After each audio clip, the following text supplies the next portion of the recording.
Wichita's 4th annual Merry and Bright kicking off the holiday season tonight at Union Station. KWCH and its partner sponsored the event to light up Union Station with lights and fireworks, while also benefiting the Wichita Children's Home.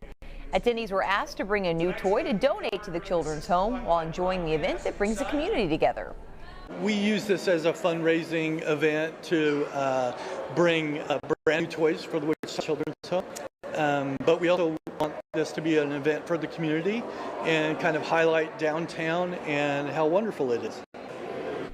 Those in attendance also got a chance to enjoy performances from different acts and were able to meet Santa Claus. That's me meeting Santa Claus. I was asking for a Labubu. Should have asked for some dry weather for that event. We did not let the rain stop it, though. Fireworks right in the middle of the rain. It was pretty packed. Well attended. A lot of toys being collected tonight for the Wichita Children's Home. And in case you're wondering, Santa did tell Rachel she's been good this year. Even though Mike... He doesn't know the whole story.